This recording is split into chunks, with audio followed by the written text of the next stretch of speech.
Lideramos el camino de la opinión pública y buscamos que la cultura del debate alcance consensos y soluciones a los problemas de nuestro país.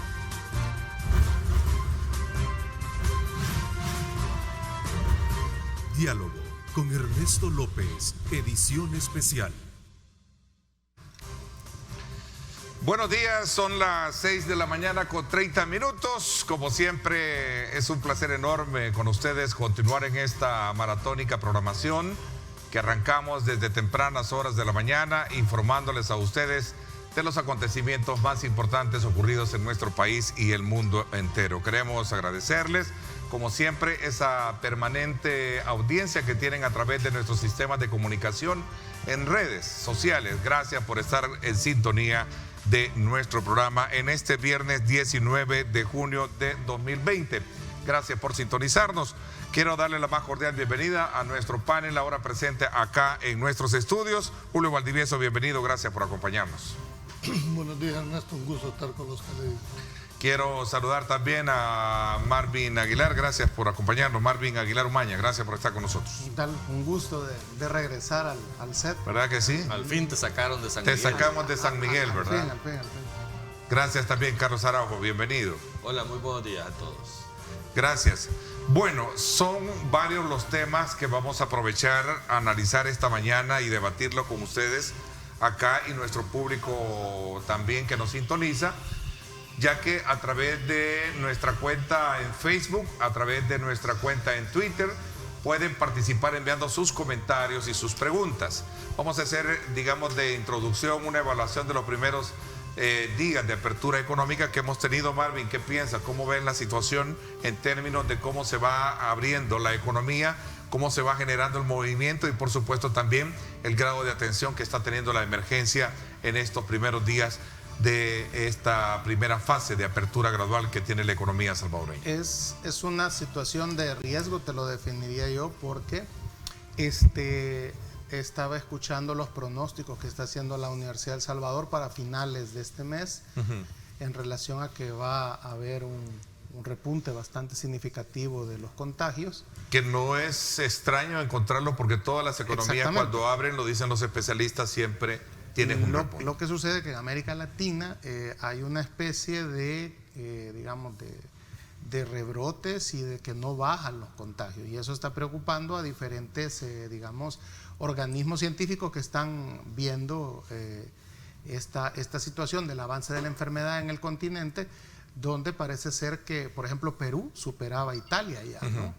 Entonces, en este sentido, tendremos que esperar. Yo haría una especie de análisis bastante reservado, porque habrá que esperar cómo llegamos a final de mes, porque aunque yo sé que no les gusta mucho que se diga esto a algunos, es posible que si el rebrote es grave, vamos a tener que volvernos a meter a las casas y vamos a tener que hacer el programa desde nuestras casas como hemos estado hasta estos días. Ya te gustó a vos. Entonces yo sentiría que hay un pronóstico reservado y que ojalá que el país volviera nuevamente a la actividad tal cual como la conocemos. Es agradable estar aquí con los colegas, con ustedes en el set, ¿verdad? Primero porque así los interrumpo con más libertad. Con más libertad. Pero sí, yo haría un pronóstico reservado. Qué bueno, entiendo que la gente tenga la necesidad de salir a trabajar, pero obviamente esto es una especie de albur que nos estamos jugando y habrá que esperar hasta finales de mes. Vamos a ver, Carlos, ¿qué piensas tú? Bueno, mira, tú mismo lo dijiste, todo proceso de apertura a la economía a raíz de este COVID-19 en todo el mundo implica un riesgo, ¿verdad? Un riesgo de nuevos contagios, es normal y natural. La cantidad y la magnitud de ese riesgo se podrá controlar dependiendo de las regulaciones que tengamos, ¿verdad? Y del acatamiento de los ciudadanos a esa regulación. Lamentablemente al día de hoy no existe ninguna regulación. A pesar de no existir ninguna regulación, los ciudadanos y los empresarios han adoptado como propio el programa de desescalada que han conversado con el gobierno, que casi viene siendo el mismo que está en el decreto legislativo 661. Creo que eso es bueno porque al final de cuentas no toda la actividad económica ha abierto, sino que la mayoría está tratando de cumplir estas fases de apertura con los protocolos que se han dictado a raíz del Ministerio de Trabajo. Pero definitivamente después de casi 90 días de estar en una cuarentena o encerrados, los ciudadanos necesitan en este país generar ingresos. O sea, si aquí fuéramos como en Estados Unidos o en algún otro país desarrollado y que todos los meses te mandan un cheque a tu casa, yo creo que todo el mundo estaría un año encerrado si así lo dispusieran las autoridades. Pero como esa realidad no existe en El Salvador, la gente tiene necesidad de salir a ganarse sus ingresos para poder sostener a su familia. Así que hoy por hoy yo creo que al menos las empresas están acatando las disposiciones de forma voluntaria y eso es muy bueno. Ojalá sigan así, ojalá implementen los protocolos adecuados para poder manejar estas cosas en estos negocios que han abierto, y al ciudadano reiterarle nuevamente: el virus está en la calle, tenga cuidado, no se confíe, extreme las medidas, ¿verdad? No hay otra forma de contener este asunto. Julio, a ver, ¿cuál es tu, digamos, ese elemento que a lo mejor coloque esta discusión, que quieras o no está saliendo a flote en el marco de una serie de intervenciones que están haciendo ciertos grupos de médicos y también sectores de la sociedad civil en cuanto a la necesidad de establecer parámetros de campañas preventivas, educativas, pero que también evaluemos cómo está la situación de los hospitales, de infraestructura. ¿Cuál es tu lectura a esto? Cuéntame. Bueno, primero yo quisiera resaltar lo sorprendente de una médica que ha venido, dijéramos, poniendo en contexto cosas tan simples que incluso creo que el Colegio Médico ha mandado a llamar. No, el Consejo Superior de Salud Pública, a la doctora María Eugenia Barrientos, que ha sido una médica que le ha venido como quizás, no llevando la contraria, ha venido haciendo ciertos puntos diferentes a los protocolos de cómo se han venido manejando. Ha actuado como médico y Así sus posiciones han sido muy firmes, muy categóricas, y lo peor de todo es que tiene razón, ¿verdad?, en todos los planteamientos. Creo que es de felicitar. Es digno de felicitar y reconocer el aporte que ha dado, pero la están llamando. Y creo que ahí sale un citatorio en el periódico. No tengo el gusto de conocer a la doctora, pero he seguido sus intervenciones y bien por usted, doctora. Bueno, respondiendo puntualmente la pregunta, después de 3 días de reapertura económica, me siento, dijéramos, decepcionado en el tema, no por el hecho de haberse abierto, sino por la incultura que seguimos demostrando nosotros, como que si aquí no pasara nada, como que si no hubiera virus, como que si esto no es una excepcionalidad. La gente no guarda la distancia, el uso de las mascarillas. Creo que hay una inconsciencia total en este momento, y yo creo que tal vez por no hemos dimensionado lo que esto significa. ¿Quién va a ser el culpable? Independientemente a quién se le quiera tirar la pelota, porque unos decían no, por la apertura económica, pero la apertura económica tiene apenas 2 días.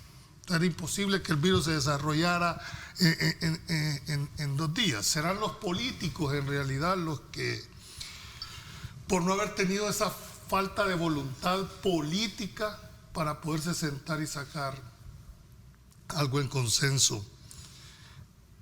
Hay algo que queda de manifiesto aquí, fíjate.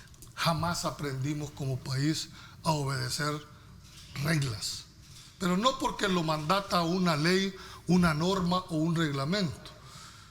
Estados Unidos es el país que tiene, no es porque sea muchísimo más culto que nosotros, es que es un país de reglas. El que la rompe sabe las consecuencias que eso termina. Nosotros no. Nosotros aprendimos primero a manejar y después sacamos la licencia. Y miren ustedes los costos que nos está tocando pagar. Somos renuentes por naturaleza. Hoy en una situación, iba entrando ayer a un lugar, me toman la temperatura, pero el que estaba tomando la temperatura no tenía la mascarilla adecuada, de una empresa seria, ¿verdad? Entonces, creo que esa falta, dijéramos, de conciencia nos va a llevar en un problema, porque aquí ya no estamos hablando sobre si se tiene o no se tiene la razón. Al final nosotros somos los que estamos ya debiéndonos cuidarnos en este punto, Ernesto. Y estaba leyendo un tuit de una persona que me llamó poderosamente la atención. Y él dijo, espero equivocarme, estamos al frente de una sepultura colectiva. Cuando yo vi eso, es duro, pero creo que no se va a equivocar si no tomamos las medidas adecuadas. Conciencia de la necesidad la concientización, sí. Y yo creo que ahí es donde el gobierno debería de apuntar masivamente, es al hecho de la concientización, a la divulgación de las normas de carácter preventivo, porque de lo contrario esto se va a desbordar, y más temprano que tarde, y es normal en un proceso de reapertura, donde volver nuevamente. Esto todos los países lo han pasado. ¿Cómo enfrentemos eso? Creo que ahí va a estar la solución. Así que mi llamado es, en realidad, que si no hay nada que ir a hacer, si no se tiene nada, no salir. Es decir, el punto es que entendamos que el virus va a estar en el país. Hasta que aquí no se descubra una vacuna, siempre va a existir la posibilidad de contagio. Claro. ¿Qué es lo que puedes hacer? Minimizar. Así que ahí está lo que hablábamos. Consejo Superior de Salud Pública, la Junta de Vigilancia de la Profesión Médica hace constar que de acuerdo y de conformidad a los artículos, por este medio cita a la doctora María Eugenia Barrientos Jiménez, ahí le da su registro, para que comparezca a audiencia a la Junta de Vigilancia de la Profesión Médica con el objeto de abordar asuntos relacionados al ejercicio de su profesión. Ups, qué tremendo. Bueno, hay que ver, hay que ver el resultado. Citatorio formal. Claro. Basado en las competencias que tiene la Junta de Vigilancia. Claro, o sea, eso no se puede.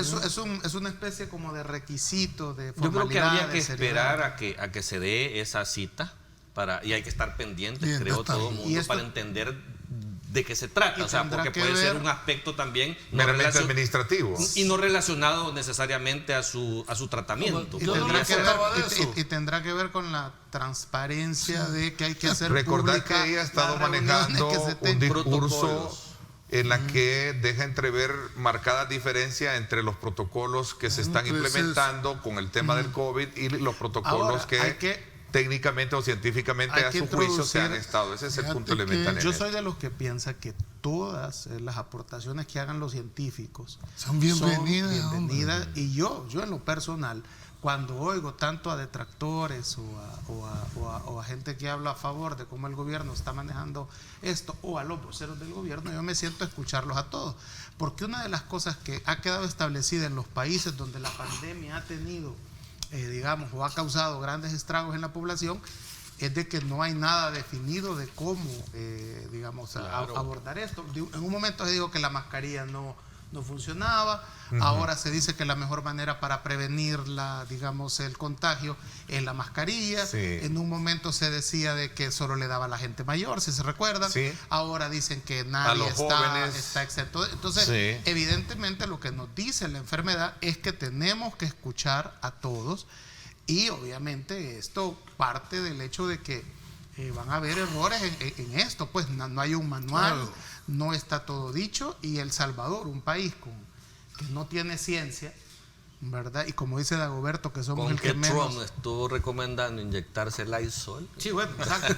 Entonces, y que somos el que menos lee. No digamos. Y que somos el que menos... Sí, tienes razón. En un principio Trump, la hidroxicloroquina decían que no, después dijeron que sí, hoy dicen que el no sé. Volvieron a decir que no, otros dicen que sí. No, yo te digo es en el abordaje. Que el confinamiento, dijo la OMS, y lo dijo bien claro, ya después dijo que el mucho confinamiento no es bueno. Económicamente, porque daña a los ni países. Ni económicamente ni en la parte de salud, lo dijeron la experta. Yo creo hay tantos menesteres en esto. Hay que esperar a ver cuáles son los efectos de esta cita. El Código de Salud, en su principal contenido habla de que es una área personalizada hacia los integrantes que aplican la salud. O sea, está diseñada para proteger, ahí es un código más personal, ¿verdad? Orientado a los médicos, a los auxiliares de medicina. A veces puede ser hasta denuncias de una persona, por un caso particular. Cuando yo te digo, creo que ha sido una de las mujeres que ha venido, dijéramos, públicamente. Que es un excelente médico que ha curado a mucha gente a raíz de su forma de pensar en estas cosas. Conozco de testimonios de pacientes de ellas que los han curado de este problema.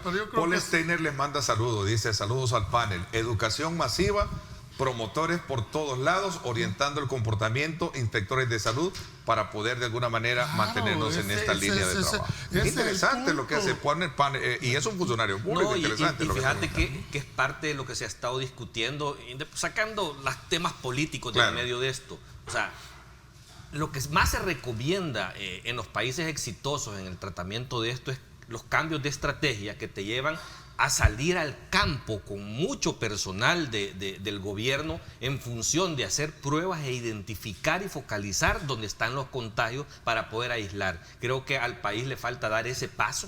O sea, no digo con esto de que no se hacen, pero como que no está ahí la fortaleza de su estrategia, y eso es lo que no permite controlar de alguna forma estos casos. Ahora en El Salvador, quieras o no, estamos en el pico más alto en este momento. O sea, es que ni siquiera es que vamos a esperar una segunda oleada, es que ya estamos en una segunda oleada.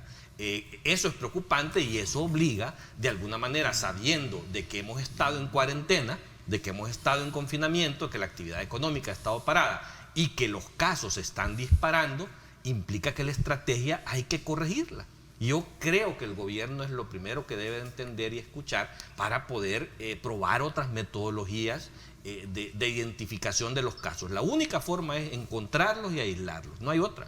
Sí. Lo que sucede, el conflicto que hay entre parar la economía va a estar complicado, porque hay como una idea instalada en algunos sectores del país de que hay que salir a trabajar, de que hay que tener, ¿verdad?, esa libertad. Sí. Y eso es el pero es que no la puedes parar frente a la situación de los contagios. Perdón que te interrumpa, pero es que ese es el tema. En una economía como la salvadoreña necesita activarse, ya no puede seguir paralizado.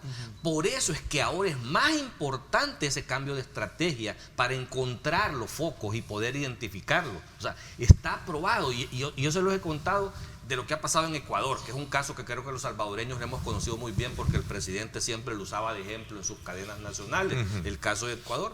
Guayaquil, donde se dieron casi 500 casos de muertos diarios. El epicentro. De repente la alcaldesa de Guayaquil dice: momento, pegue en la mesa, y le dice al gobierno: yo ya no le hago caso a usted y sus protocolos y a sus estrategias, yo voy a retomar esto. ¿Sabes qué? A raíz de eso, en Guayaquil ya tienen casi 2 semanas con 0 casos de muertos. De 500 muertos a esa cantidad de muertos. ¿Y qué hicieron? Esto que te estoy diciendo. Le metieron baterías al 100% al territorio.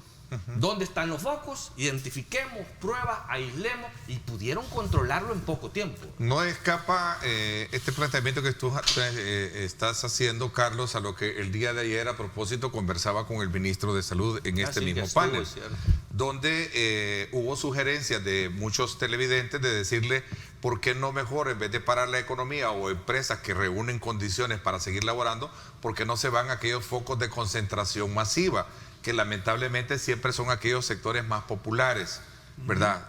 Podían ser pero son identificables. Pero son identificables, y le decían ahí que se fuera a buscar lo que los sitiara y que de alguna manera comenzara a implementar rigidez en el sistema de control sanitario, que me parece cierto. Y ponía el ejemplo: aquí en esta empresa, por ejemplo, tenemos un canon de salud en la cual, pues gracias a Dios, hasta este momento no se mantiene.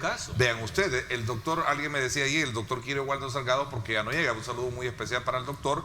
También estamos cumpliendo la norma, ¿verdad?, legal, que establece que las personas mayores de 60 años, por favor, estén en sus casas para evitar, por la susceptibilidad de ellos, no caer bajo un contagio. Así es que mientras no tengamos la autorización ya general de parte de las autoridades de salud, pues sin duda alguna aquí estará con nosotros. Perdón.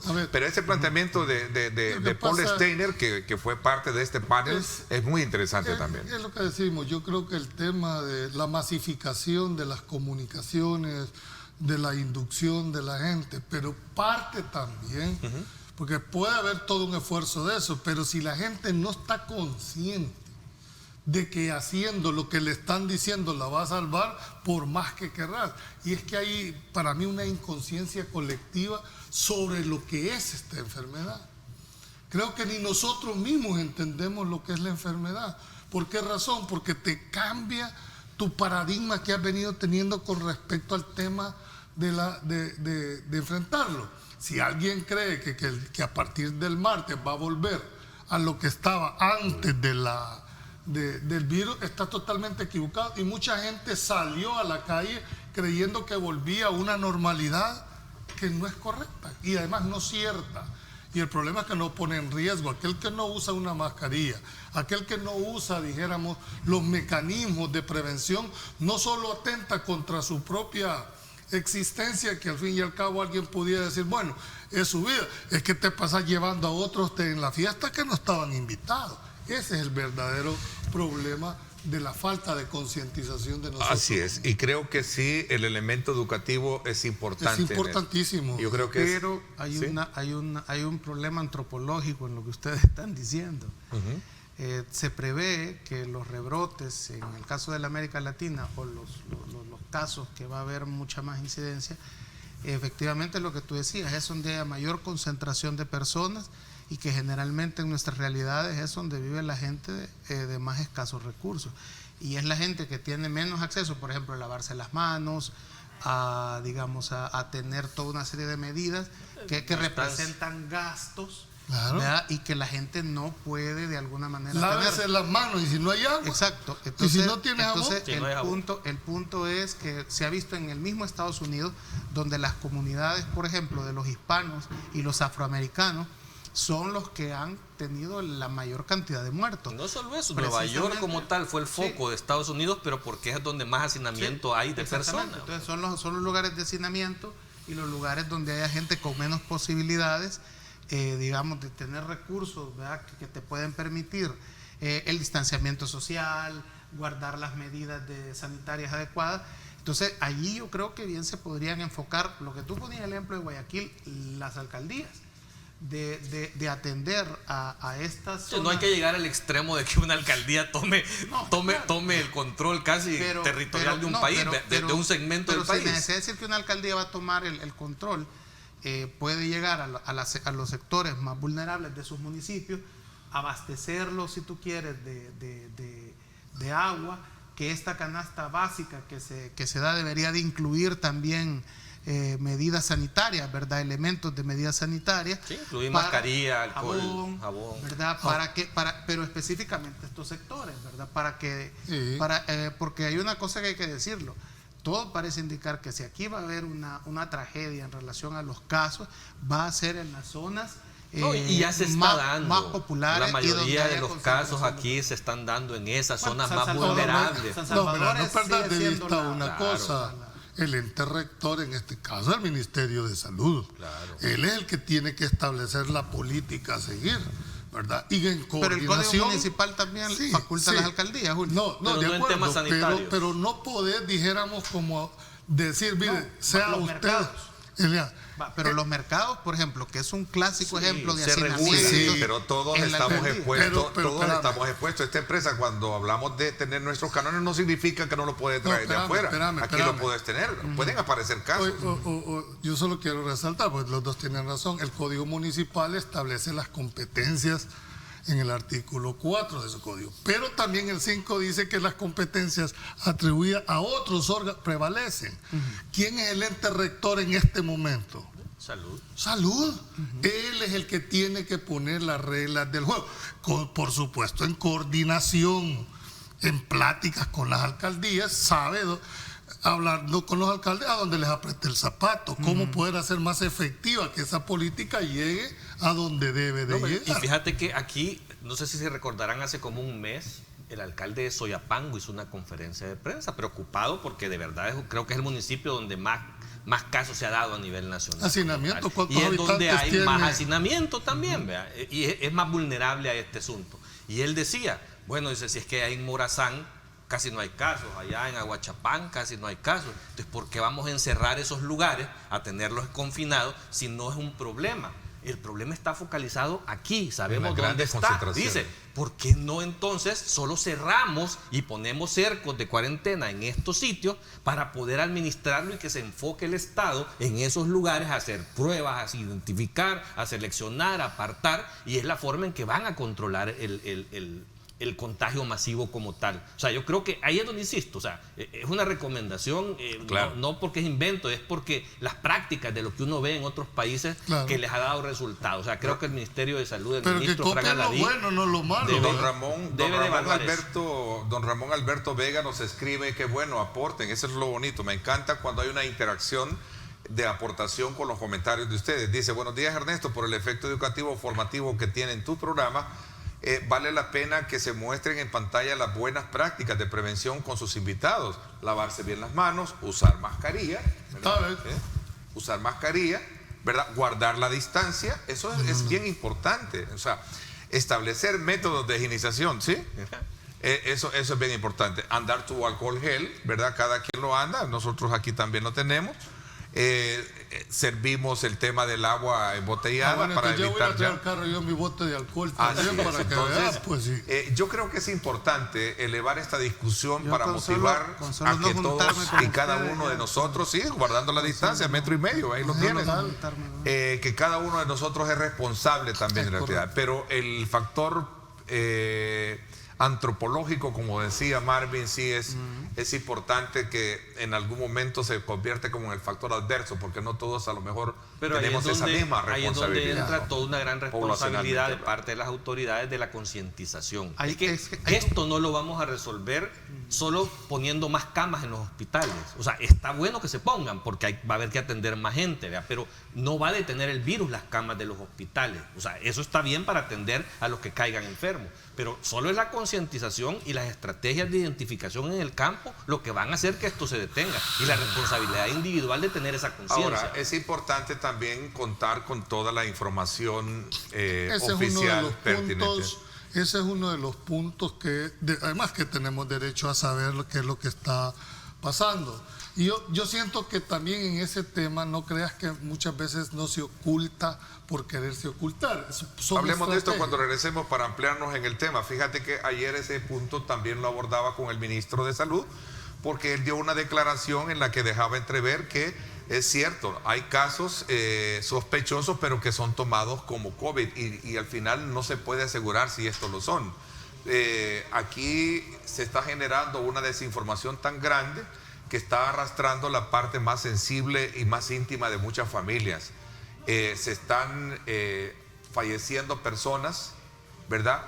Pero que al final el dictamen, que no es que están falleciendo por COVID-19, los encargados de tramitar eso les dicen, pero se le aplicó todo el protocolo para ver si era sospechoso de COVID y se va por COVID y comienza todo aquello. Toda persona que fallece tiene que tener un acta. Pues sí, pero no se está haciendo. No se está haciendo. Mira, ahí está esta declaración que sale ahora. Óscar Picardo dice, hay un debate que no se define, vamos a ver, hay un debate que no se define.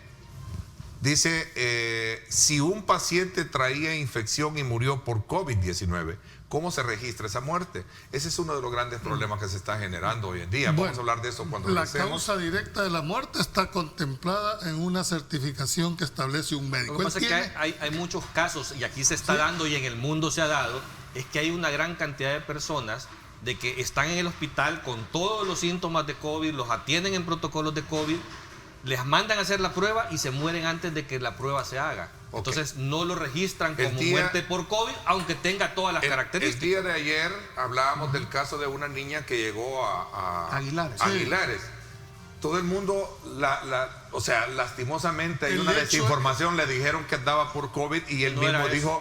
No tenemos ni... Llegó con un cuadro de diarrea, dice, estamos investigando, llegó con un cuadro de diarrea y fiebre, que es normal de la época porque estamos en la época de entrada de invierno, donde hay mucha gripe y hay muchas cuestiones. Y ahí está el problema. El tema no es la apreciación que tú puedas tener o yo.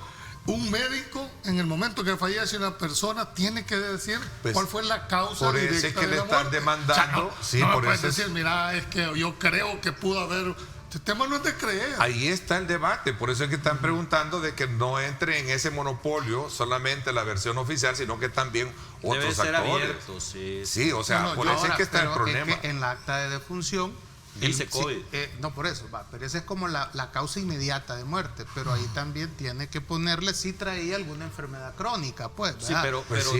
Porque todos hoy por morimos, hoy, todos los que se murieron al final de todos COVID morimos de con paro una prueba cardiorrespiratorio. confirmada, Pero no fue la causa O sea, de la es muerte. que todos morimos porque dejamos de respirar. Sí, pero ¿cuál es la gran diferencia? Que si te certifican que el fallecimiento es por parte del COVID, hay protocolos de enterramiento, rompe, dijéramos, la es que ese es el tradición. tema. O sea, pero no, hay una gran cantidad que no les pudieron confirmar la prueba Pero con se todas fueron las a la sospechas, colada. pero no, el médico responsablemente ordena que le apliquen protocolos COVID.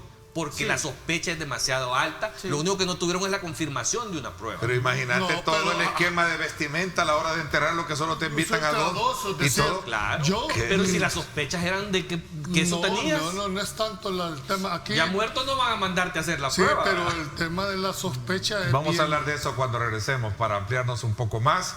El ministro de Salud dijo que sí hay un incremento súbito de COVID-19 en las próximas semanas y de alguna manera pues esto estaría también siendo motivo de examinar si se pasa a la segunda Fíjate, fase de apertura. Solo por cerrar, te lo voy a mandar, tal vez lo pueden poner aquí. ¿Qué es? Es una certificación de un muerto. Bueno, vamos a hablar de eso cuando Rápido regresemos. Me lo reacciona, mandas. Carlos, Dale, te vamos a la das cuenta. pausa. Gracias por estar con nosotros. Gracias a usted por estar participando. De verdad, me encanta. Participe, aporte a la discusión que tenemos sobre este tema.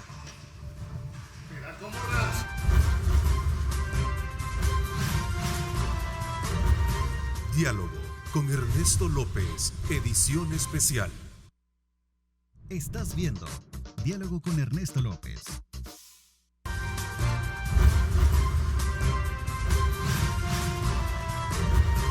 Diálogo con Ernesto López, edición especial.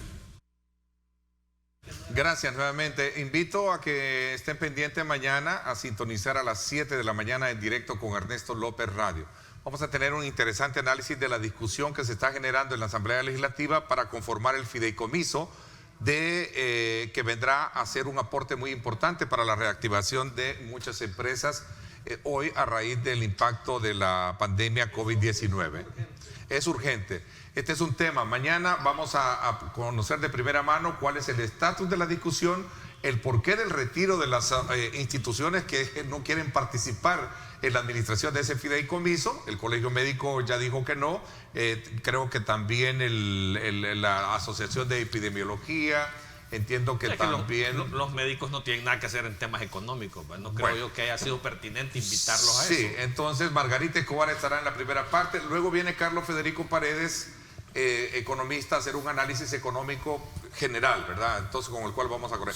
Muy interesante. Mañana a 7 de la mañana. Sí. Mañana que les pregunté, Sí. ojalá no solo sea la constitución del fideicomiso, sino que también se apruebe la claridad con que se van a otorgar esos créditos, porque el problema no es el acceso al crédito, sino las condiciones leoninas que se y otorgan al precisamente crédito. eso es lo que detuvo ayer la aprobación. Eso lo detuvo. Es decir, ¿en qué condiciones? De la aprobación del fideicomiso. Si se va a apoyar al sector informal, te pongo un ejemplo nada más, pero le vas a pedir que esté bancarizado, le vas a pedir que te DTA un montón de referencias comerciales, es imposible que los Mira requisitos lo que se vayan a voy hacer. a darle crédito porque ella lo posteó en su cuenta de Twitter. ¿Quién? Felisa Cristales, diputada del Partido Arena, y dice lo siguiente: por favor, colóquenme este tweet de su cuenta, donde ella hace remembranza de que parece que hay intereses grandes económicos para que esta condición de créditos no se sea tan fácil para colocar. Primero, Felisa Cristales no es diputada de Arena. Fue electa. Los retrasos, bueno, ya fue electa, es diputada de Arena, no la tenemos. Esas divisiones internas de Sí, Arena. ya esas son cosas. Vamos a ver, léalo desde ahí, lo puede leer. Vamos a ver. Dice Los retrasos en la aprobación del fideicomiso de Bandesal no son de extrañarse. Los banqueros están presionando, pues las tasas que Bandesal ofrecerá son realmente idóneas para las MIP. los bancos quieren seguir cobrando el montón y por eso están moviendo sus hilos. Esa es una declaración. Yo te invito a que le preguntes a los bancos para que tengas una opinión sobre además, eso, dijéramos, pudiera ser una discusión entre bancos, ¿verdad? No, yo estoy planteando el acceso a ese fideicomiso. ¿Cuáles van a ser los requisitos para poder accesar a ese fideicomiso? Pues sí, y no en el fondo eso es lo que está diciendo ella. No, están hablando de comisiones y otras cosas. Claro, es decir, de facilitarte un dinero práctico. Tiene que ver. Ella está planteando de que se está deteniendo la aprobación del fideicomiso por intereses. Eso no es cierto. Yo lo que estoy planteando que eso pueda ser cierto, discúlpenme, eso puede ser cierto. Sí, bueno, veremos si se aprueba o no se aprueba. Aquí en el país hay grupos de interés que les interesa hacer la lobby. Mejor prueba será cuando lo aprueben, ahí nos vamos a dar cuenta. Y ya tenemos el FOSAFI. Mira, que eso ¿qué es, banco? Eso es cierto. Te voy a poner un ejemplo, Julio. ¿Qué banco, ya hicieron con el respeto que merecen los bancos, qué banco hoy en día te está dando un año de gracia para pagar tu crédito y al 3%? Si esa es la línea por la cual va estos 600 millones de recordemos el FOSAFI. ¿Quién te lo está dando? Decime quién te lo está dando. No, y por eso se está haciendo por Bandesal. Por eso se Recordemos constituye un fideicomiso. Porque que todos lo estamos pagando. Si es que yo no sé, mira, yo creo que ha sido un gran avance de parte de Bandesal. Esa labor titánica que tuvo el presidente desde hace un año de Bandesal de poder conseguir lo que consiguió. Sí, banca de desarrollo. Es una banca de desarrollo. Otro concepto, la otra es banca comercial, con otros criterios. Tienen otros objetivos. Por eso es que son diferentes. Lo que te estoy diciendo el problema es cuando la banca comercial quiere boicotear que a la banca de desarrollo. Pero yo no lo veo. Sí, pero no es este el caso. Mira, yo lo que quiero decir es que... Lo verás cuando aprueben el proyecto. Espérame, que tiene que haber reserva de ley. Es decir, que en la ley tiene que estar contemplado precisamente para que los intereses a lo que vos estás diciendo no tengan injerencia, no quede a discrecionalidad. Y no solo esos intereses, porque también tenés que proteger que esos 600 millones no vayan a ser una piñata desde una banca gubernamental también, de que puedan decir políticamente hacia dónde orientar esos créditos. Esos son los candados que deben tener. Hay un montón de gente. Ayer le hice la pregunta, porque aquí vamos a tratar y procuramos, mejor dicho, siempre ser equilibrados en los planteamientos. De igual forma le pregunté a Federico Hernández, director ejecutivo de la Cámara de Comercio. Federico, ¿es válido preguntarse al rehusarse ustedes a participar en este Consejo de Administración, hacerse la siguiente pregunta? Bueno, ¿y no son ustedes, el sector privado, que buscan y piden transparencia y ahora que los están invitando a participar, no quieren participar en esto? Correcto. La pregunta es válida. Hay una agenda Lo que política. pasa es que hay condiciones en las cuales nosotros no podemos participar porque no nos generan, digamos, la confianza de poder. ¿Y por qué renunciaron los cuatro aquellos? Es porque eran minoría y no tenían cómo incidir o al menos obligar a que le rindieran cuentas. En honor al equilibrio, el presidente de la República posteó hace 6 horas en su cuenta de Twitter. Sí, volvió a repetir el tema de probidad, pero eso lo aclararon ellos. Exacto, ellos lo aclararon. Pero emplaza al presidente del Congreso salvadoreño, donde le dice, vaya, él está reconociendo que sí, en efecto, que ellos no participan, dice el presidente. Yo invito a la gente a que vea ese video y no es cierto lo que el presidente dice. Léenos entonces qué dice acá. Aquí el presidente de la Asamblea aclara varios puntos. La Asamblea no ha dado los recursos al gobierno para combatir la pandemia y a este paso lo harán el próximo año. 2. Los representantes de la UCA, FUSADE, JANEP, etcétera, renunciaron porque no querían declarar probidad. ¿Ok? Recuerden, este es un programa de análisis. Eso es lo que dice el es presidente. un programa de análisis, de debate. No desviemos el fondo. Estamos hablando de un fideicomiso que va a venir a favorecer a un montón de empresas micro y pequeñas que están quebradas en este momento y otras que están por quebrar. Ese es el verdadero punto. Claro, lo dice el presidente, ¿ve? Aquí está. La Asamblea no quiere aprobar el dinero que está listo ahora, para si lo van a ir a aprobar después de que ya informales. Estén muertos, pues yo no sé para qué objeto va a Ese tener es el punto. tema. Hay una urgencia de que ese dinero esté disponible para las MIPYMES. Eso es fundamental. ¿Y por qué no lo aprueban entonces? A eso es a lo que voy yo. Hay el decreto, o sea, la iniciativa de ese fideicomiso viene del gobierno. Entonces, lo que los diputados quieren hacer es reformar esa parte para ponerle los candados suficientes a que ese dinero no pueda ser dirigido políticamente, porque es muy abierto, es muy discrecional la forma en que pueden tomar decisiones de a dónde orientar esos recursos. Lo que tú decís, los requisitos. ¿Tienes los derecho sectores. tú a criticarme si te estoy invitando a que vengas y estás criticando? No, porque es que ese es otro tema, Neto, porque yo, y te lo demostraron los 5 señores que renunciaron de la otra comisión, yo soy minoría en una comisión, estoy pidiendo información y no me la dan, pero quieren que yo sea responsable de la toma de decisiones cuando hay un problema. Bueno, Entonces, pero ahí en un tema, dijéramos, de un organismo ¿qué han colegiado? propuesto? Ojo, pero ¿qué han propuesto ellos? Exclúyannos del ente que toma decisiones. Creen como una junta de vigilancia y nosotros vamos a ser vigilantes. Es que yo creo que hay que entender la naturaleza jurídica de lo que es un organismo colegiado. Un organismo colegiado, lo ideal sería que las decisiones fueran por unanimidad. Claro. Eso fuera lo ideal. Pero no es así. El hecho de que se tomen decisiones por mayoría no quiere decir que sean ilegales. Lo que pasa es que están viendo las repercusiones en una futura responsabilidad. Entonces dicen, pero esto es razón en el voto. Yo siempre he creído que Pero es mejor estar adentro ¿vas a que estar razonar un afuera. voto de qué? ¿De algo que no Sí, conoces? pero es si mejor. renunciaron porque no les daban la información, Julio. Bueno. O sea, ni siquiera es porque no podían tomar decisiones. Bueno, eso yo tendría. Es que ese es el tema de fondo. El tema de fondo, ¿verdad? Es la transparencia. Esto es un tema de transparencia. Yo siento que al final, de acuerdo. Al final, en este tema, siento que debería de quedar, sin lugar a dudas, ninguna discrecionalidad. Por eso se llama reserva de ley. ¿Por qué? Porque vía reglamento muchas veces se trata de ampliar o de restringir las facultades que establece la ley primaria. La ley primaria. Creo que en este caso, como la gran mayoría de micros y pequeños no tienen la representación en los lugares en que debería de estar, el único refugio que se puede tener es que no haya discrecionalidad en el acceso y en las condiciones. Hay una cosa que quiero decirles. Mucha gente en San Miguel me dice que van a los bancos, que les dicen que reestructuren, que hagan refinanciamiento y les están cobrando intereses altos. Hay gente que ha querido ir a usar créditos y le dice, usted no califica. Si no son la Madre Teresa de Calcuta. La banca comercial es eso. Es banca comercial. Si es que no es la... Si es que no es la... Si no es Te banca, los mando a tu casa y vos les das. No, de acuerdo. Sí, que tampoco es María Teresa de Calcuta, vos. Por eso mismo lo de Bandesal Porque Banca de Desarrollo, tiene que otra filosofía. y el apoyo que Conavite Pero te voy a puede poner darle otro a las ejemplo. medianas y pequeñas empresas tiene que ser vital, porque, ojo, y les digo algo que lo analicen. En el país quizás se pueda canalizar de otra forma, pero los disturbios que estamos viendo en Estados Unidos, que hasta están botando estatuas, no solamente es por la brutalidad policial. La brutalidad policial es un elemento que ha venido a desencadenar la situación económica que ha quedado después de la pandemia en muchos sectores en los Estados Unidos. ¿Cómo, canalicemos la furia después de esto? Tú hablabas del problema de que el encierro prolongado causa efectos psicológicos. Es cierto, los causa. Entonces, ¿cómo se canaliza la furia después de esta pandemia? Va a pasar facturas electorales el 28 de diciembre. Febrero. El 28 de febrero. Ya querés adelantarla. Sí, ya quería. Es que el 28 empieza la campaña. Por eso. Ya les va a llegar el momento a los Es dos. que el 28 de diciembre empieza la campaña.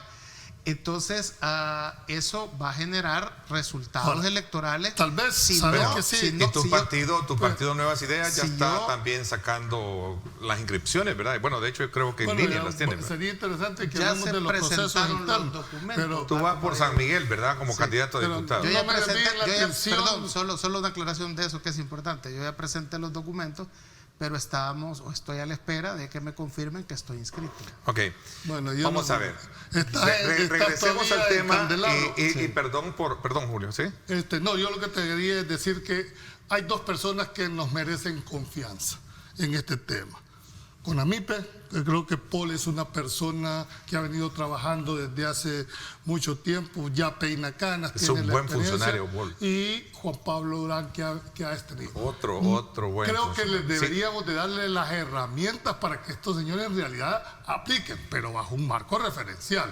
¿verdad? Porque las tentaciones siempre las van a tener, las presiones las van a tener los funcionarios, y en beneficio de ellos. Creo que menos discrecionalidad existe, es mejor para porque proteger al sector. decir, mire, yo no puedo vulnerar, ¿por qué? Porque la ley no me lo permite, porque la ley me lo prohíbe. No, y más con una banca de fomento en una emergencia, quitas candados. Entonces, claro, ese quitar candados a veces puede ser una piñata que puede ser mal utilizado el recurso y gastado inadecuadamente. Esperemos a ver si es cierto la constitución de ese resolverle los problemas a los medianos y pequeños. Pero apúrense. Esa gente necesita. Es que ese es mi tema. Ese es mi Carlos. punto de fondo.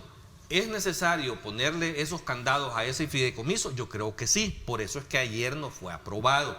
Pero aquí es donde vengo a reiterar a los diputados, pero no se tarden tanto. ¿Verdad? O sea, hay que tomar decisiones ágiles. No podés estar esperando hasta el otro jueves para que haya una plenaria para resolver ya este lo tema. Quisiera yo ver cuando les dijera, mira, hasta el otro jueves les vamos a pagar. Hay gente que tiene presupuestado. Ese es el punto. Resuelvan, pongan candado, es correcto, pero resuelvan rápido sean oportunos. Ese es el llamado. No vayan a hacer que van a venir a resolver para las vacaciones de agosto. Sí. O sea, yo creo que esa celeridad con que deben de actuar nuestras autoridades no solo es propia de ustedes, están en otros y no podés entrar en el ritmo ordinario de la aprobación de estas cosas. Estamos en una emergencia, hombre. O sea, deben de entender. Yo creo que hay gente en la asamblea que hay que apelarles, porque definitivamente me consta, hay micros y pequeños que ya ni siquiera existen, endeudados, sin trabajo, sin poder seguir manteniendo. Ese 78-80% de la economía de este país la sostienen las micro y las pequeñas empresas. Y aquí nos escribe, 100 millones de dólares van directamente al sector informal. A eso voy yo. Ahorita, fíjate que José Martínez, saludos muy cordiales, él es zapatero y me dice, Neto, los zapateros informales nos van a pedir hasta lo que no podemos dar. ¿Qué te estoy diciendo? Entonces, es un tema de lo que Julio dice, requisito. Por eso, pero para entiendo eso que tendría que entrar con AMIPE, por ejemplo, para flexibilizar esa cosa. Es decir, hay gente tan humilde. Pero ese es el sentido de ese fideicomiso y de ese fondo. Para eso es eso. Yo, como he visto muertos botando basura en la asamblea, hasta que yo no vea ese ¿Cómo Santo Tomás? ¿Cómo está tomado? ¿Quién sabe? Vos sos seguidor de Santo Tomás.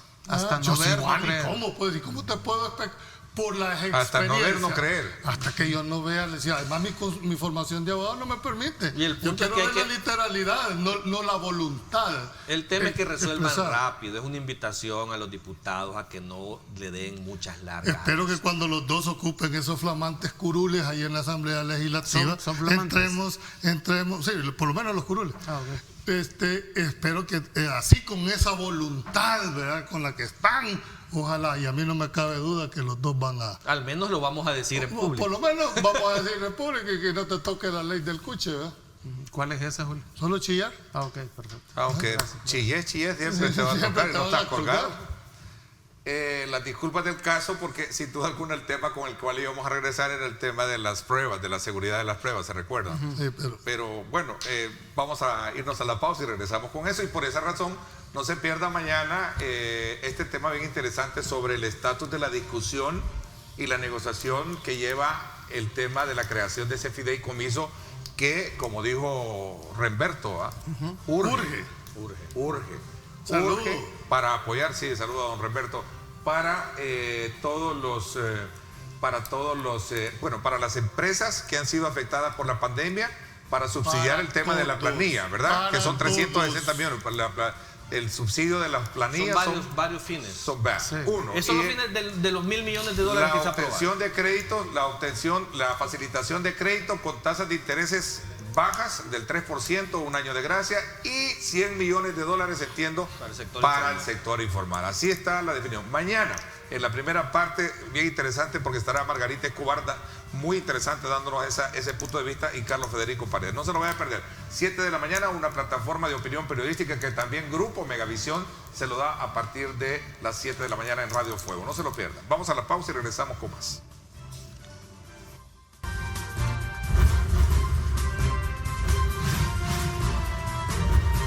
Diálogo con Ernesto López, edición especial. Estás viendo Diálogo con Ernesto López.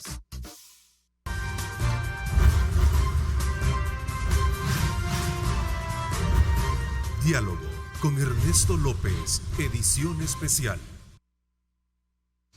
Bueno, gracias nuevamente por estar con nosotros. Vean, tenemos tiempo todavía para seguir chineando el tema de las pruebas y la confirmación de esas, porque a mí me encanta que participen. Recuerden, a nadie se le bloquea acá, a no ser que lleve un insulto o un improperio contra alguien. Vean, me encanta. Mejía Cartagena nos escribe con relación al tema anterior y dice: Ernesto, del 78% de los micro y pequeños empresarios, ¿cuánto porcentaje está bien en DICOM? Les aseguro que no más de la mitad, es decir, casi el 36% de las MIPYME no vamos a tener ese apoyo, ya que estamos completamente afectados por la situación como ha venido. Este es un punto bien importante. Yo quiero decirte algo en relación a eso. Pero por eso es que se va a colocar a través de Bandesal, porque van a flexibilizarse, no va a tomar en consideración, van a flexibilizarse una serie de criterios de ese tipo. Hay una cosa que quiero decirte: hay una gran preocupación en los medianos y pequeños empresarios de que no van a salir beneficiados de ninguna manera después de la pandemia. Eso está haciendo que muchas empresas sientan que mejor van a cerrar, van a quebrar. Estaba viendo el proceso de desescalada. Muchos de los negocios de servicios van a entrar a trabajar con el 50% de su capacidad. Eso también asusta a muchos medianos y pequeños. Y yo vuelvo a repetir, o sea, en la medida como se maneje el efecto, el estrés post pandemia, y que esa furia que va a quedar y que es natural, que es parte de ese proceso de haber estado encerrado, de no tener dinero, de haber perdido ese contacto. Acuérdense que los latinos somos bien fiesteros. Bueno, imagínate lo de San Miguel, que otra vez no se va a hacer el carnaval de San Miguel en noviembre, pues. O sea, porque, digo otra vez, porque en 1989, por la ofensiva, se tuvo que paralizar el carnaval. Entonces, todas esas cuestiones van a crear un efecto psicológico en las personas, y el dinero que mueve el carnaval, por ejemplo, con los informales, es una situación que va a tener un estallido de furia en la gente, que los estadounidenses ya vimos cómo lo hicieron, están botando estatuas y protestando. Pero aquí puede ser de otra manera, no necesariamente. Aquí se va a manifestar el 28 de febrero. Me están escribiendo aquí y me están poniendo una situación que vale la pena analizarlo. Real, hay 317.575 micro y pequeñas empresas registradas, pero hay una limitante en el decreto que se quiere hacer, y es que solo van a poder accesar a ese crédito los que tengan calidad de patronos. Es decir, Seguro Social y AFP. Exactamente, y eso solo limita a 33.000, de acuerdo al último censo que ha tenido el IS. Desde ahí ya le pusiste no un candado, una cadena que le dio 5 vueltas. Y puedes dejar como 200.000 empresas medianas, pequeñas fuera, pues. Es que mi tesis es la realidad. Eso es lo que la parte formal tiene registrada en el seguro. Pero en este país hay más de 500.000 de gente informal que no cotiza al Seguro Social, que no tiene la calidad de patrón. Es casi 1,5 millones los informales. Por eso te digo, pero no tienen la calidad. O sea, creo que señores diputados deberían de razonar. Si solo van a pretender llegar a esta cantidad de dinero,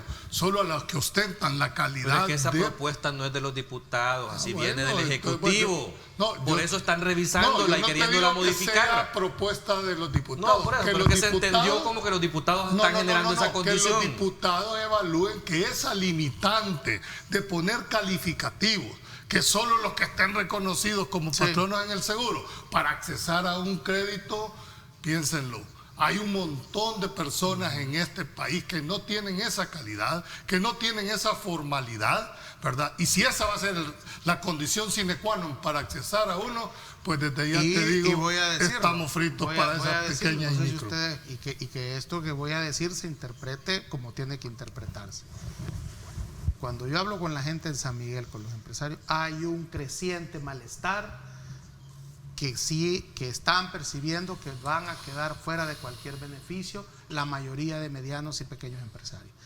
Ojo para todos, escuchen esto, hay un creciente malestar en los medianos y pequeños que los van a dejar fuera. Como siempre. Eso va a pasar factura el 28 de febrero próximo, ¿verdad? Y como dice Jesús en los textos sagrados, ¿verdad? Quien tenga oídos, que escuche. Fíjate, no solo esto, hay un montón de sectores. Mira, Carlos habló de los zapateros, pero aquí hay músicos en este país. Aquí hay artistas en este país artistas que circenses se están muriendo de hambre. O sea, ya llegó a este tema al tope. Entonces no hay que ser injustos en el planteamiento. Hay que entender algo, Julio. Son 600 millones en un fideicomiso. De acuerdo, que Carlos. no va orientado a resolverle los problemas a todos. Es que yo no estoy diciendo eso tiene que le un resuelva. objetivo. No, pero hay gente que en esta está más arruinada que otro, por no decirte una mala palabra, ¿verdad? Pero aquí tiene que estar orientado a los que están más amolados en esto. Dentro de esto hay una gran gama, pero esa gente que te estoy diciendo, ese zapatero, esa señora que hace el pan ahí en la esquina, el tallercito de una comunidad que a su vez genera... Yo no sé si viste unas declaraciones recientes del embajador de la Unión Europea, donde anunció que había una disponibilidad casi de 60 millones de dólares en dinero dado por países de la Unión Europea precisamente para fomentar también los objetivos así de reactivación económica para pequeños empresarios. O sea, que hay otras fuentes también que van a permitir estar aliviando esto. Es imposible que con 600 millones reconstruyas todo el tejido productivo. No podés reactivarlo y por eso tenés que orientarlo a las áreas estratégicas. Pero creo que el otro, dijéramos, componente, no solo el acceso al crédito, sino la fiscalización de que en realidad ese dinero se ocupe efectivamente para la reactivación y no para que vayan a comprar un celular, para que vayan a comprar más recarga. Ese no va a ser el objetivo, porque entonces van trascorneado a paliado. Entonces, el acceso es uno de los requisitos. Algunas personas con los $300, ¿sabes? Pues sí, hay que decirlo con toda la... que la gente en lugar de comprar alimentación se fueron a comprar bienes y servicios que no se les puede limitar, al final son ellos lo que deciden. Sí, pero no es ese era el objetivo, no era un salario, era una ayuda económica. Igual esto no les va a sacar del su problema, pero alivia y permite reactivarse. La Embajada de Estados Unidos ha estado constantemente apoyando también, solo para equilibrar un poco ese punto, apoyando a esta situación que se tiene a través de USAID y sus socios COIN. Entregamos 600 kits de higiene personal, pero este es uno de tantos, creo que sí, tienen varios apoyos de cooperación que tiene la Embajada de los Estados Unidos. Debería ser un poquito más fuerte, creo yo. Pero bueno, yo creo que en conclusión, ojalá los señores diputados se pongan las pilas en ese tema, vean que el acceso al crédito tiene que ser en las condiciones reales. Pero necesita celeridad, esto no aguanta mucho tiempo. Yo me voy por el lado de... resuelvan, está bien, pero rápido. Insistente en lo que está diciendo Carlos, aprueben rápido ese fideicomiso, la gente lo necesita, el empresario lo necesita. Vamos a ver, nos vamos a la pausa. Cuando regresemos, antes de agosto va a estar, Carlos. Miguel Ángel Hernández Ábalos nos escribe y dice lo siguiente: me gusta el debate y quiero comentarles que nosotros somos viveristas de plantas de café y siempre le hemos vendido al gobierno, pero hoy no hemos tenido apoyo ni respuesta a nuestra petición y crédito. Dice, urge el sector de viverista, que también se suma, pero así como otros también. Porque no los atienden al sector caficultor, si es que esta es una cadena. Si el finquero, si el propietario de los cafetales no tiene acceso a los créditos, no va a tener demanda para que los viveros les den los cafetales. Claro. Este es un círculo. María Luisa López Lemos dice, DICON no será tomado en cuenta para proporcionar créditos, Ernesto. Es lo que hablamos. Es otro de los Pero por eso es que se hace a través de Bandesal. Porque si fuera la banca comercial no pasa de ahí. Ok, Ernesto dice, Ruth Noemí Alvarado, ninguna de las pruebas de COVID a nivel mundial es 100% fidedigna. Eso es bueno tomarlo en cuenta. Eso es un dato. Mira, un dato interesante. Y si te fijas, aquí nadie está hablando de falsos positivos.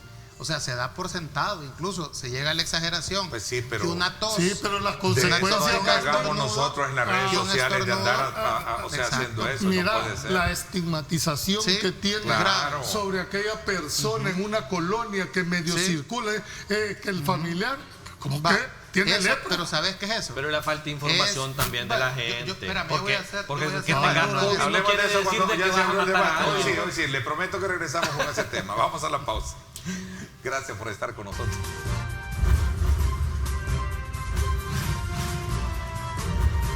Diálogo con Ernesto López, edición especial. Estás viendo Diálogo con Ernesto López.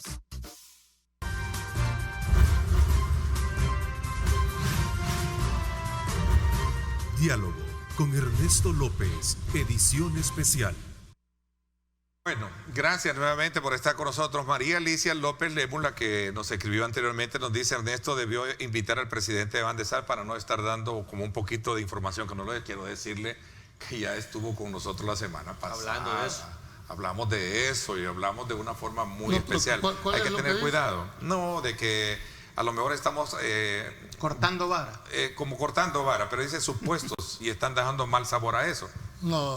Juan Pablo ya estuvo acá con nosotros. Precisamente y explicándonos bien todo eso. Hemos dicho que confiamos en la conducción. Por supuesto, pero muchas gracias y lo hace con mucho respeto y así me encanta. El contenido del documento es lo que estamos abordando, las condiciones. La observación María Alicia López Lemus la hace con mucha... Claro, posiblemente no vio el programa. Y no vio el programa, sí. Pero sí, ya estuvo. Y muy buena entrevista con Juan Pablo. No, aquí lo que estamos hablando es uno de los funcionarios, sin menospreciar al resto, muy inteligente que tiene. Vamos a ver, hay una esta cosa que yo creo que hay que... Vámonos entonces al tema que venimos chineando y que estaba generando el debate.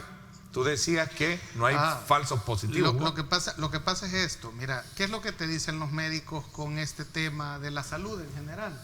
De que no hay nada 100% seguro. Ustedes tienen médicos de confianza, yo, tú, todos, y el médico tiene que incluso ver qué te puede estar generando algo. Es más, hay gente que puede creer que porque tose, tiene una gripe, ya siente, vea de que le ha dado el coronavirus. La misma gente, ¿no? La misma gente que trabaja en esto puede de repente creer que tiene los síntomas y se confunde. Y lo que hablábamos era de que no se está evaluando que también las pruebas pueden ser falsos positivos, o sea, las pruebas pueden equivocarse. Además de la PCR, están haciendo la prueba ELISA, ¿verdad? Entiendo, para determinar esto. Bueno, estas pruebas ya tienen toda una especie, digamos, de cuestionamientos y serios por parte de científicos internacionales con el tema del VIH, por ejemplo. Lo tienen y hay una discusión mundial sobre eso. Entonces, en este sentido, creo de que el problema de ignorancia, de que como yo no sé nada, mejor te margino, ¿verdad? Y estigmatizo a la gente, es algo bien propio de la cultura latinoamericana, ¿no? Eso no vamos a decir solo salvadoreña. Digamos, y esto pasa por falta de educación. Y eso no lo vas a poder resolver en la pandemia, pues. No, tenés razón. Pero, o sea, la gente va a seguir teniendo ese prejuicio, ¿verdad? Les quiero hacer una pregunta, como símil, ¿verdad? Y brevemente. ¿Y somos racistas los salvadoreños? ¿Verdad? Entonces, y aquí sería imposible ser racista, dijéramos, pero no, de alguna manera lo sos. Pero si te vas a mí lo que me preocupa, Ernesto, en estos falsos positivos y todo, es el efecto, el hecho de que un muerto o un cadáver sea por COVID, porque no es la causa directa de la muerte la que me preocupa, es el efecto. ¿Qué implica eso? Uno, que no lo puedes velar con los familiares que tradicionalmente lo hay. Hay un protocolo tan riguroso en el tema de las tumbas. Es decir, cuando alguien, y además, si se le dio a ese, estigmatizan a toda la línea, dijéramos, que eso se da. Creo que la causa directa de la muerte debería de ser de alguna manera evidenciada y confirmada precisamente por los efectos, porque yo he estado viendo ahí, dice neumonía típica. ¿Y eso qué es? Digo yo, pues sí, bueno, no soy médico, pues, pero yo entiendo lo que es una neumonía, pero atípica. Es decir, que no está definida. ¿Qué es? ¿Qué es lo que quieren decir con ese calificativo? No tiene las condiciones normales de cómo procede una neumonía. No, que encaja en el diagnóstico de neumonía. De la normal. Pero hay ciertos elementos que te impiden clasificarla como los casos normales. Sí, que eso es COVID no confirmado por una prueba. Pero está bien. De alguna manera. Sí, pero el protocolo para el enterramiento ya no se basa en el supuesto que ustedes están diciendo. Legalmente Ante la suposición, pero ojo, mejor aquí, toman precaución. Exacto, pero aquí ¿cómo se tendría que resolver esto? Si yo voy donde Julio y le digo, mira, imagínate que yo fuera una persona poderosa, ¿verdad? No, no lo soy. Todavía no. Todavía no. Ni lo seré. Pero la cosa es que yo te digo, mira, Julio, a mí no me quieren dejar enterrar a mi familia. Entonces, esa manera, la única forma que hay ahorita de tenerlo es ir a la sala de lo constitucional para que se diga, nos entierran a los dos. Si no, cuando si vengan no a dice resolver. aquí que tengo COVID, no tengo, por eso de que usted me dice que sospecha, que es posible, a mí, hasta que no me lo compruebe, yo puedo enterrar a mi familiar como yo quiera. Pero como no hay, digamos, una disposición contraria. No, pero hay una presunción constitucional a favor tuyo. No, de si yo acuerdo. no tengo por qué probar, No, bueno. el otro me tendría que decir a mí. De acuerdo. No lo puede enterrar porque aquí está la certificación que dice que es por COVID. De acuerdo. Pero cuando a mí me dicen Pero mientras neumonía no existe, típica, por eso, pero mientras no exista otro elemento que te diga, bueno, sí, dígame Marvin, que es neumonía típica. nadie pues. puede alegar ignorancia de la De ley acuerdo. y la Constitución reconoce los derechos. pero no lo voy a mira, explicar a un Pero en un médico. estado de emergencia tiene la Eso madre es un potestad, protocolo. Julio, vos sos abogado, lo pues, sabés. yo estoy hablando de la supremacía de la Constitución. Muchos Sí, es estados que- de emergencia pueden Pero tener. es que tú estás con el deber ser. No, ¿o no? es que así es. Si vivís en un estado de derecho, Exacto, ¿qué te es voy a que, decir? Pero en la emergencia que estamos, Julio, No, a mí me entonces, dicen, por eso, mira, pero se murió Ernesto, un familiar tuyo Julio, por una quítela, sospecha pues, de... hombre, Yo quítela. no me acerco. Julio, Ernesto, Julio tiene razón, pero mientras no haya una disposición que ordene la sala para evitar eso, se impone lo que el Ministerio de Salud está diciendo. Claro. O sea, es así.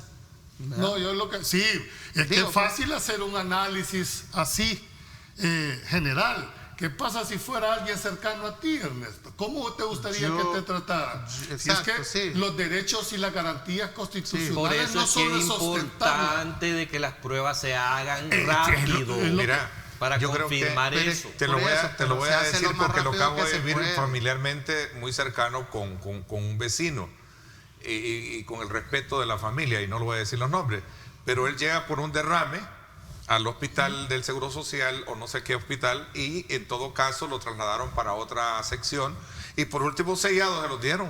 Ahora, Y hay que- una cosa, y hay no una sabían cosa ni que qué- cuando se habla con los médicos, Pregúntale a esa familia Sí. cómo se Pero sintió. por eso, pero Sí, es un insisto, drama. ese es el Es un punto drama. importante No, yo lo que te por medio estoy del cual debería de planteando, clarificarse mejor la situación para evitar ese es ese lo tipo que de estoy situaciones. tratando. Si al final, ante una duda razonable, pónganle pues. El tema es cuando si vos me decís, no, fíjate que es posible, sí, pero no, confírmela. Si estamos hablando de seres humanos, hombre. Claro, O sea, claro, yo pero- no estoy en contra de la Sí, política. pero la magnitud del problema, y ahí es donde insisto, o sea, la falta de suficiente equipo para hacer las pruebas te lleva a priorizar. Entonces, si no puedes hacer pruebas diarias suficientes para confirmar hasta esos casos, ¿por qué? Porque, y no es que quiera ser malo, pero si ya se murió, ya no voy a resolver ningún problema confirmándole la prueba. Prefiero hacérsela a un vivo para salvarle la vida. No, Esa pero es, ahí tenés- eso, ahí- esa disculpadme,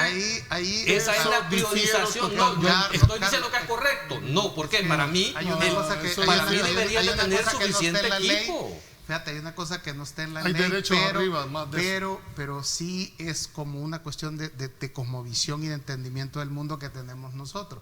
Se llama el duelo. Claro. O sea, vaya, fíjense bien cómo es la tradición. Nosotros aquí, cuando alguien muere, lo velamos una noche. Mira el proceso de duelo. Luego después, los católicos hacen una misa de 9 días, ¿te acordás, no? Hoy es 3. Exacto. Tridú. Luego, perdón. Entonces, luego después haces la de 40 días, ¿no? Y cada año, dice la Es nuestra tradición cultura. católica, tenés que hacer la misa anual por 9 años. A partir de 9 años es que ya no le podés hacer, si tú querés, la misa a tu familiar. Un proceso. 9 años de proceso de duelo. Claro. Y si de repente le decís a la gente que solo van a ir 2, ¿verdad? Que lo vas a médicamente ver de puede ser lejos, que tenga razón. que vas exacto, estamos de acuerdo, médicamente sea lo correcto, pero que lo vas a ver de lejos. A eso sumarle la ignorancia de la estigmatización de que murió por X enfermedad. Y yo voy a decir algo, nadie aquí está obligado a decir de qué murió, ni qué tiene enfermedad, ni nada de eso. Claro. Y nadie tiene que ser discriminado por nada. Eso es una situación de alta, supina ignorancia. Sí, pero eso es ¿verdad? en el plano del deber, pero la realidad es al revés. Si saben que un familiar de una persona murió, No, como que tuviera entonces yo apelo, lepra, como que tuviera, sí, pero es la realidad. Espérame, Julio, entonces hay que apelar a esa creencia que se dice aquí que la mayoría de salvadoreños, 90, son cristianos. No, hombre, es que además el hecho de que esté fallecido, entonces dejen de ser fariseos y comiencen a aplicar esa creencia cristiana en el sentido de que, hay que tener misericordia y hay que no tener es que es un estimación. ser humano el que está ahí, no es un animal. La condición, o sea, tiene que te encontrás. Aunque tú sabes que jurídicamente cuando uno muere pasa a ser cosa, ¿verdad, abogado? No, yo, bueno, en el jurídicamente ya murió. Ya murió. No, eso no puedo aceptar. Ya no sos persona. Ya no sos persona, sos cosa. Ya pasó a un estado diferente. Al margen de cualquier valoración, yo siempre voy a seguir creyendo en que todos tenemos un derecho natural arriba. Claro, sí. Además de cualquier legalidad. Sí. Yo no sé cómo se sentiría un televidente que a un pariente, a un padre, a un hijo, se le tratara como un simple... Y así han estado siendo enterrados. La situación, disculpame. Es el caso que yo te ponía. A mí me van a cremar, entonces no van a tener... Y es que no te van a preguntar, Marvin, si te pasara eso, solo te van a ir a enterrar, punto. Y en caja sellada. Sí. En caja sellada. Y decir que aquí, y no es que quiero ser... Y no sabemos si va a ser no para llorarte. Ojo. Bueno, pues sí, pero aquí por lo menos te dicen venir, vengan unos familiares al cementerio y de lejos vean el entierro. Sí. En Italia ni siquiera sabías que estaba muerto o vivo, solo estaban enterrando directamente a la gente. Sí, pero ahí están acabando la demanda, pero ahí están todos los familiares demandando al Estado. Pero espérese, yo compartiría incluso hasta... pero siempre y cuando yo tuviera la certeza que la persona falleció por este virus. Ahí es donde hay que llamar al Estado a que implemente protocolos adecuados de información de los pacientes. Cuando a mí me dicen en el acta de defunción, falleció por la causa directa de la muerte, paro cardíaco. Porque directa. Todos se mueren de eso. Paro cardíaco, ok. Y si no me lo ponen asociado al... yo podría darle el enterramiento normal de un ser humano, ¿verdad? Entonces, ¿por qué razón? Por los efectos. Pero si vos, para no decir que murió del COVID, el efecto es para el problema COVID. Es lo que Julio tiene razón, incluso jurídicamente, pero se sobreentiende eso. Pero mientras no haya una disposición legal o una sentencia de la sala, ¿verdad? Es que hoy de verdad no te pueden restringir ese derecho. Lo que pasa es que aplicando los protocolos bajo la cuarentena que teníamos, que ya no existe, ahí sí no podían haber más de 15 personas concentradas. Entonces sí se podían limitar quienes iban a ese velorio. Pero eso que Julio dice que jurídicamente es real y que haces el derecho natural, lo pones en blanco y negro, no existe esa disposición de que si no me justificás, vea que efectivamente alguien murió de eso, tengo que enterrarlo bajo ese protocolo. Es que al margen de cualquier valoración, hay que humanizar esa parte. A margen de cualquier valoración de carácter jurídico, que puede ser una discusión muy fuerte, muy buena, está la parte humana, está la parte de sentimiento. ¿Sabes lo que ha demostrado la pandemia? De dolor como familia, está perdiendo un ser humano. Pero ¿sabes lo que ha demostrado la pandemia? Y esta es otra cosa interesante que se está estudiando a nivel mundial. La pandemia ha demostrado que podemos llegar a ser perversos entre nosotros mismos.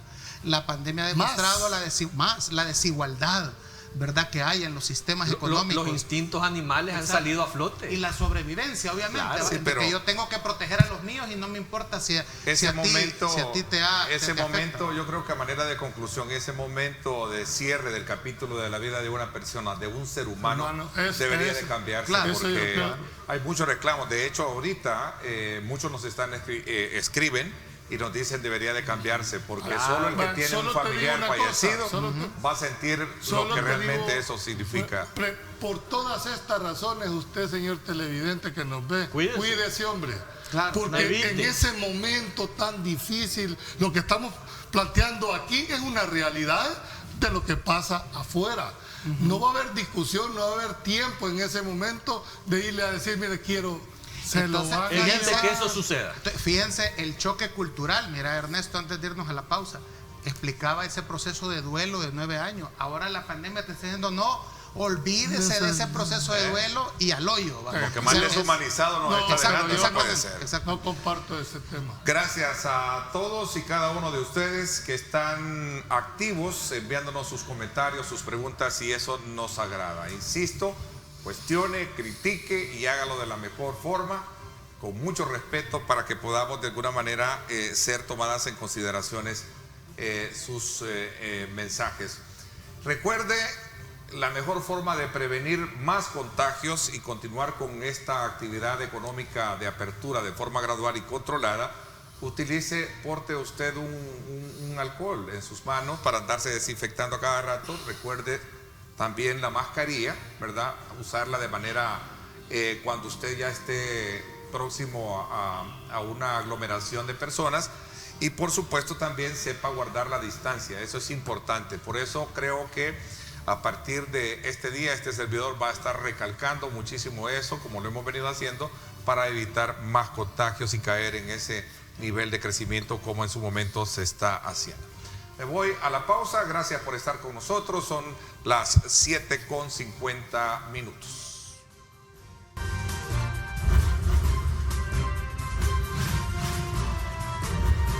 Diálogo con Ernesto López, edición especial. El futuro es imaginar, es pensar en grande. Prepárate hoy, estudia en la UFG y amplía tus oportunidades. UFG, tecnología, innovación y calidad. Bueno, gracias nuevamente por estar con nosotros. Acá nos están formulando una pregunta que me parece que no puede pasar por alto. ¿De qué forma se puede, dice acá, entendería que quiere decir, de qué forma se puede lograr un acercamiento entre el sector político y el ejecutivo para poder llevar una mejor forma, para poder atender de mejor forma la pandemia y poder todos estar enfocados en un mismo trabajo? Ese es un llamado como a la cordura para que todos se unan y podamos salir avantes de esta situación. Interesante el tema. Eso debería ser el deber ser. Incluso constitucionalmente es una obligación de los órganos de Estado buscar ese entendimiento. La verdad es que la falta de voluntad política para llegar a acuerdos, y lo peor que acuerdos naturales y obligatorios. Fíjate que si tú lo ves aisladamente de cualquier punto de vista de los dos actores, todos tienen razón en un gran porcentaje. Tienen puntos de coincidencia más que desunidos. O sea, no entiendo en realidad, a menos que hayan agendado fuerte, pero para mí siento de que hay falta de verdadera voluntad política. Lamentablemente, quien paga el pato en todo esto son los sectores más vulnerables del país, ¿verdad? Son aquellas personas que no pueden, dijéramos, darse sus expresiones. Yo creo que se decía que iba a haber una ley, iba a ser presentada, creo que por Arena, iba a ser presentada una ley por el tema de que están previendo una segunda oleada. Sí, de medidas sanitarias. De medidas sanitarias, ¿verdad? Creo que debería de sentarse. Teóricamente no debería de haber problema. El ciudadano tiene toda la razón.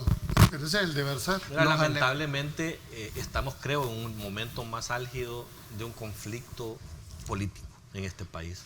Bajo una emergencia como nunca había sucedido en este país también. O sea, esto es lamentable. Yo creo que ante esto, porque en este momento los puentes están dinamitados, o sea, en esa condición estamos como país. Por eso, pero te describo la situación, así estamos. Ante esa falta de cooperación entre los diferentes órganos de Estado y la clase política en general, creo que lo más importante es que la institucionalidad funcione. No tenés otra más que esa. Y yo espero que la parte que todavía está en una controversia por aterrizarla en este tema y en este punto, es que la Sala de lo Constitucional se pronuncie ya sobre la inconstitucionalidad del decreto legislativo 661. Creo que es la única 661. Herramienta, sí, es el decreto que vetó el presidente, el último, aprobado en la Asamblea, que regulaba todo el tema de la cuarentena, apertura económica, protección de trabajo. O sea, es una ley que se consensuó con el gobierno durante 6 días y que tenía casi un 98% de coincidencia en las visiones de ambos.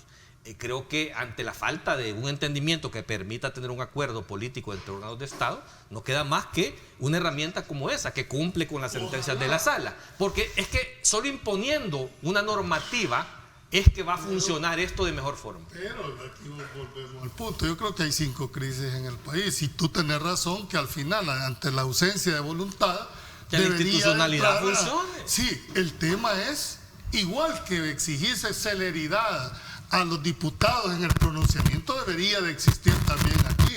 ¿Por qué prolongar más esta agonía? Claro. ¿Por qué no definen de una vez por todas este tema? Porque mientras no se declare inconstitucional el decreto 31, sigue gozando de la presunción de legalidad. No, eso ya no, ya la sala dijo que no. Sí, bueno, pero ahí está. Sí, pero la sala dijo que no era válido. No, pero esperamos. Y si es tan evidente que es ¿y por qué no gira es que una orden mandando en cuanto a la modularidad? En la última resolución de la sala dijo que si intentaba replicar los mismos esquemas anteriores, son nulos. No son los mismos. No, son los mismos. El gobierno alega que ha sacado los aspectos de inconstitucionalidad del decreto 31. Entonces, pero lo tiene que decir nadie le está haciendo caso. Lo tiene que decir la sala. Es otra cosa, pero es otra cosa. Nadie le hace caso. Yo lo que insisto es que vos decís que funcione la institucionalidad. Si hay un montón de situaciones en que no han querido. Aquí han habido sentencias después de 24 horas, hombre. Claro. ¿Por qué no se pronuncian si al final es lo que demanda la ciudadanía? Ahora, en relación a la... sí o no. Volviendo a que ser prudente, está en una pandemia. Volviendo a la pregunta que aquí permite introducir un tema que tú sugerías, ¿verdad? Yo recuerdo que esto se parece, ¿saben? A una cosa que vimos en clase cuando yo era estudiante en la universidad, que se le conoce allá en Rusia como la guerra armenio-azarí. Es decir, el pleito que hay entre Azerbaiyán y Armenia por un pedazo de tierra que no sirve para nada. Entonces, pero han habido guerras y todo esto. Hay un organismo en Europa que se llama la Conferencia Mundial de Múnich, que es la que hace reuniones, si tú quieres, o contactos secretos preliminares, ¿verdad?, para poder llegar a acuerdos, ¿no?, de cómo resolver un conflicto. Y se supone que son expertos en resolver esta clase de conflictos, ¿va? Lo decía por el tema que tú sugerías introducir, que era las reuniones secretas que se hacen, ¿va? Y que después se divulgan y que después tenemos dos versiones de qué se dijo, qué no se dijo, ¿va? Evidentemente, Carlos, pareciera ser que no hay puentes, pero los ríos se pueden cruzar en canopy, ¿verdad? A nado. Entonces, en última instancia, ¿va? Entonces, yo creo que ahí es donde está el reto, porque una especie de, digamos, de repunte o de rebrote, si tú quieres, grave en el que va a sufrir el país, yo creo que debería de haber, vamos a ir a un confinamiento todavía más radical de los que se ha venido. Yo quiero poner el ejemplo chileno. Mira, el Congreso chileno le ha aprobado al gobierno. Vas a terminar de matar a todos. Bueno, pero hay que ponerse de acuerdo cómo va a ser. No, es que focalizar, Julio te lo planteaba. Focalizar dónde están los problemas y ahí entrarle. Que aquí dejo eso, perdón, Julio. Chile acaba de aprobar antier 5 años de cárcel, ojo, para quienes violen la cuarentena, aprobado por el Congreso al gobierno. Entonces, imagínate, si tuviéramos en El Salvador un Congreso que tuviera esa convicción de darle esas herramientas al gobierno, donde estoy de acuerdo contigo que después de la cuarentena de 3 meses, ya ser como más focalizado en lo que se supone va a haber rebrotes y va a ser más peligroso, claro, estaríamos llegando a un posible entendimiento. Yo siempre lo he creído, Ernesto, es que no puede ser o uno o lo otro, tiene que haber una racionalidad, claro, de cómo enfrentar este tema. ¿Y tú crees que porque estamos discutiendo constitucionalidad, formalidades, el virus se va a detener? No. El virus no entiende de esto. Claro. ¿Y el proceso? No, están los jueces de paz. Se me fue. Quiero que es importante nuevamente reiterarle a la población de cuidarse, ¿verdad? Para evitar llegar a eso, y ojalá que la situación pues vaya mejorándose, y lo importante es tomar distancia, usar su mascarilla, usar alcohol gel, ¿verdad? Lavarse las manos con jabón frecuentemente y no andar tocándose los ojos ni la cara. Yo esperaría que el próximo viernes podamos seguir viniendo al set, ¿va? Y que no haya una situación complicada, bueno, que nos haga hacerlo por Skype. Gracias, Carlos, por haber venido. Un gusto. Gracias también a ti. Póngase la mascarilla, don Ernesto. Claro, aquí la tengo, la mascarilla. No me está recordando Julio que me la use. Sí, siempre la uso. Es que no creas. Tú tienes muchos seguidores. Sí. Y dice que la palabra convence, pero el ejemplo arrastra, así que póngase. Sí, bueno. Ahí está. Nos vemos, nos escuchamos mañana. Nota la diferencia, sí, ¿verdad? mañana a las 7 de la mañana en directo con Ernesto López Radio. No se lo pierda, muy interesante el tema del fideicomiso y la discusión. Guarde la distancia, lávese la mano, use la mascarilla, use alcohol gel. Y si no puede, ¿por qué salir de su casa? Pues no salga. Gracias, pásenla bien y como siempre recuerden lo más importante, amar a Dios sobre todas las cosas. Lideramos el camino de la opinión pública y buscamos que la cultura del debate alcance consensos y soluciones a los problemas de nuestro país.